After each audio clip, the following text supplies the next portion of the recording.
नमस्कार बंधुगण, आपण मानक आमर ही सुपर ओडिया यूट्यूब चैनल रे स्वागत करुछि।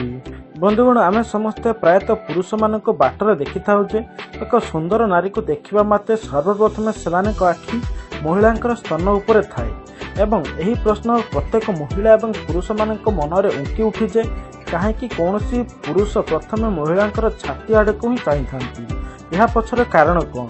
तो आज आम यह वीडियो माध्यम ए विषय संपूर्ण विषयवस्तु आलोचना करबा एवं कौन पाई एपरि होइता से विषय कहबी। से भिडियोटी को शेष पर्यंत निश्चित देखा सहित आमर ही सुपर ओडिया यूट्यूब चैनल को सब्सक्राइब करनियंतु एवं पाखरे आसुथिबा बेल आइकन को प्रेस कर दियंतु। तो चलंतु आरंभ करबा आज ही भिडियोटी को। बंधुगण, सर्वप्रथम प्रत्येक महिला स्तन आखिरे कौन पाई आसी थाए? बंधुगण, बड़ स्तन थिबा महिला अपेक्षा पुरुष माने बहुत संबंध एवं मध्यम आकार स्तन थिबा महिला किंबा झील मान अधिक ध्यान दियंती।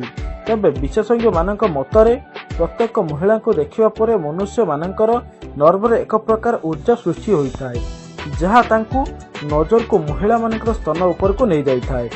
जदि महिलांकर स्तन पोशाक सामान्य तल को देखा जाउची, तेबे पुरुषंकर नजर महिला को एकाधिक थर देखिबे।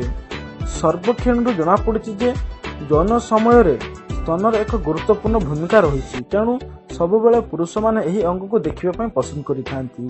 सूचना अनुसार प्राय 70% महिला मानकर स्तन को बढ़ाइबा पई चेष्टा करंती, जेउ कारण पई पुरुष मानकर नजर ता ऊपर जाइथाय।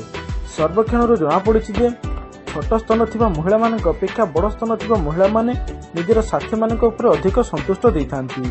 शारीरिक संपर्क गढ़िबा बेले छोट स्तन थिबा महिला अपेक्षा पुरुष माने बड़ स्तन थिबा महिला मानक सहित अधिक मजा करिथांती, तेणु सबुबले पुरुष मानकर आखि एहा पर ही रहिथाय। तबे आपण मानक आमर भिडियोटी किपरि लागला निश्चित भाव में कमेंट कर जणांतु। भिडियोटी को गोटे लाइक करने सहित आमर ही सुपर ओडिया यूट्यूब चैनल को सब्सक्राइब करनियंतु एवं पाखर आसुथिबा बेल आइकन को प्रेस कर दियंतु। धन्यवाद। जय जगन्नाथ।